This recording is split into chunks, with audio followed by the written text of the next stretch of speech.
Hello student, आज मैं आपको बहुपद के बारे में बताने जा रहा हूँ कि बहुपद क्या है। सबसे पहले बहुपद से पहले हमें ये जानना पड़ेगा कि हमने छोटी क्लास में पढ़ा है एक पद। एक पद मतलब कोई जैसे नंबर है x या x स्क्वायर, तो ये एक पद होता है। फिर आता है द्विपद। द्विपद मतलब जिसमें दो पद हो, एक्स स्क्वायर प्लस 2। फिर आता है त्रिपद। त्रिपद मतलब जिसमें तीन पद हो, x square plus 6x plus 7। तो ये त्रिपद हो गया। इसी तरीके से बहुपद। बहुपद का अर्थ होता है मतलब कि बहुत ज़्यादा पद, मतलब 2-3 से अधिक। जैसे वो क्रम वाइज होता है। जैसे मान लो पहले x के 3 है, फिर एक्स स्क्वायर वाला होगा, फिर x वाला होगा और फिर अचर पद यानी जो गिनती होती है 1 2 3 4 5 6 वो होगा। तो इस तरीके के पैटर्न में जो भी लिखा हुआ है वो बहुपद होता है, और इसके अतिरिक्त जो भी लिखा होगा वो बहुपद नहीं होगा। जैसे सपोज करो x प्लस 1/x, तो ये आपका बहुपद नहीं है क्योंकि ये एक सीरीज़ में नहीं है, इसलिए ये बहुपद नहीं है।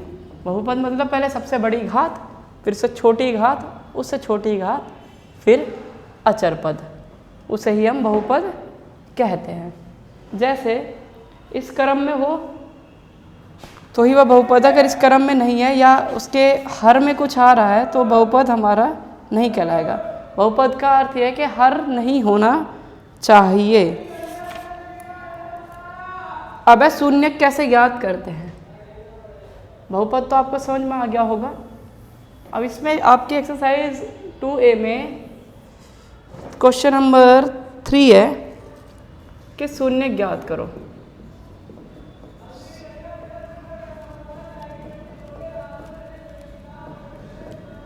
शून्य ज्ञात करो means x square minus 2x minus 3 बराबर 0 के शून्य ज्ञात करने हैं हमें।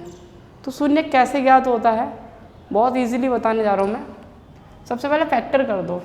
फैक्टर कैसे करना है, गुणनखंड आखिरी का चिन्ह देख लो, माइनस का आखिरी का चिन्ह ही इसका डिसाइड करेगा कि माइनस करके आएगा प्लस करके आएगा। अगर माइनस है तो माइनस करके आएगा। मतलब कि ऐसा पहाड़ा पढ़ो जिसको गुना करके तो 3 आए, ऐसी दो संख्या जो सोचनी जिसको गुना करके तो आए 3 और उसको घटाने पर आए 2। तो 3 एकम 3, 3 में से गया 2। ठीक है, 3 एकम 3, 3 में से गया 2। बहुत इजीली है।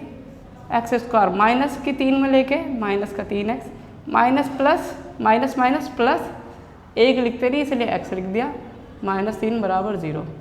इनमें से बाहर आ जाएगा x, तो x माइनस 3, और ऐसे सेम टू सेम बचाने के लिए हमें एक बार करना है तो x माइनस 3।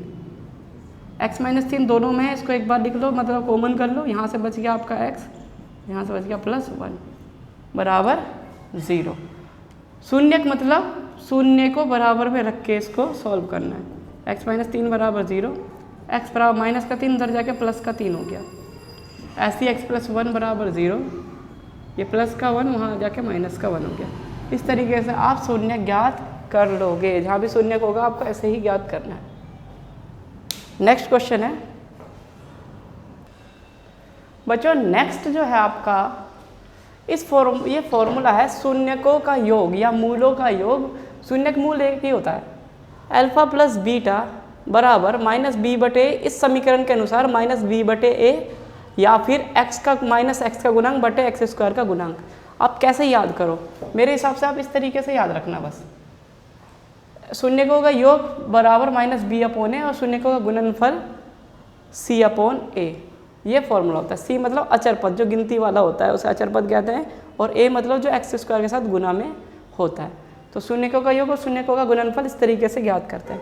और जब समीकरण ज्ञात करनी हो, मूल समीकरण जिसको कहते हैं, उसको ज्ञात करने का फॉर्मूला है x square minus alpha plus beta. Alpha plus beta short में लिखा है मैंने, इसका मतलब है शून्यकों का योग। ये ध्यान रखना, आप यहाँ पे शून्यकों का योग भी लिख सकते हो, x प्लस अल्फा बीटा मतलब कि शून्यकों का गुणनफल। ये मैंने शॉर्ट में लिखा है। एक फॉर्मूला ये होता है।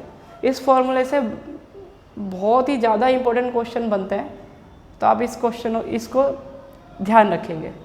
अब मैं नेक्स्ट इसी के अकॉर्डिंग मैं आपको क्वेश्चन कराने जा रहा हूँ।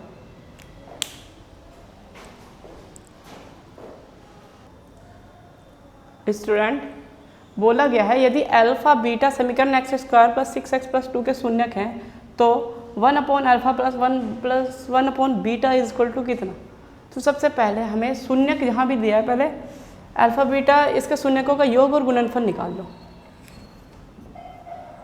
शून्यकों का योग और गुणनफल, तो शून्यकों का योग means alpha plus beta minus b upon है, तो माइनस का बी, 6 एक की जगह 1, तो मतलब माइनस का 6 आ गया। अब है शून्यकों का गुणनफल,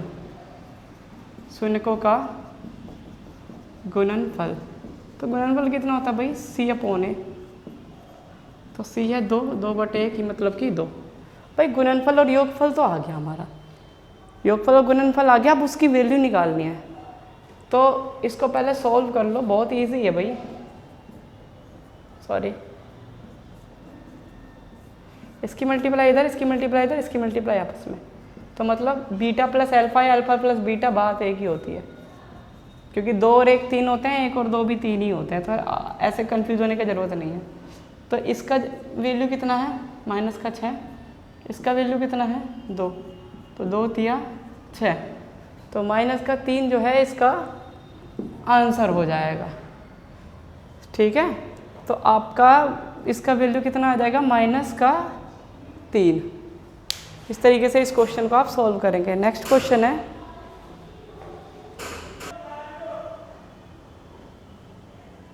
स्टूडेंट नेक्स्ट जो क्वेश्चन है आपका निम्न द्विघात, क्वेश्चन नंबर 4, निम्न द्विघात बहुपद के शून्य ज्ञात कीजिए और शून्यकों तथा गुणांकों के बीच संबंध की सत्यता ज्ञात कीजिए।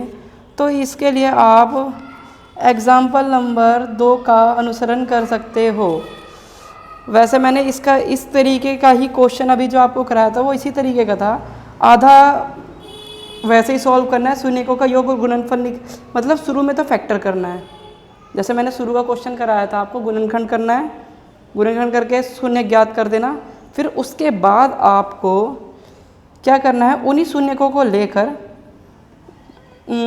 उसका शून्यकों का योग और गुणनफल भी ज्ञात करना है सूत्र के माध्यम से। और आप उदाहरण नंबर 2 भी इसके लिए देख सकते हो। तो अब मैं नेक्स्ट क्वेश्चन कराने जा रहा हूँ, क्वेश्चन नंबर 5।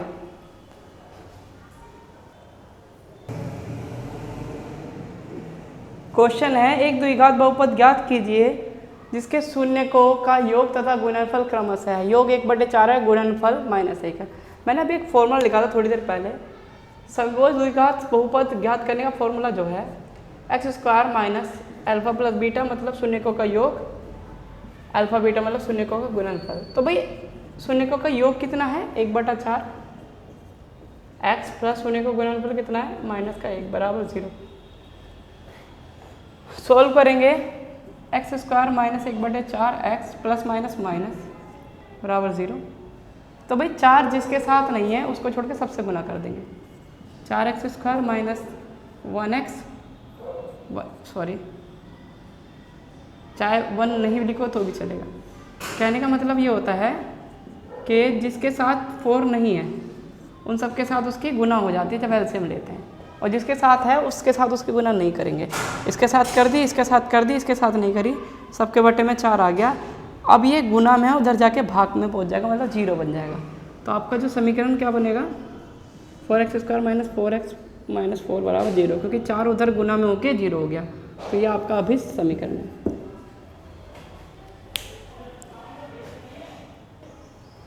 डियर स्टूडेंट, इस तरीके से आपको जितने भी क्वेश्चंस हैं इस एक्सरसाइज के सॉल्व करेंगे। जो नहीं होगा मुझे पर्सनली बता देना, मैं आपको सॉल्व करा दूँ। Thank you.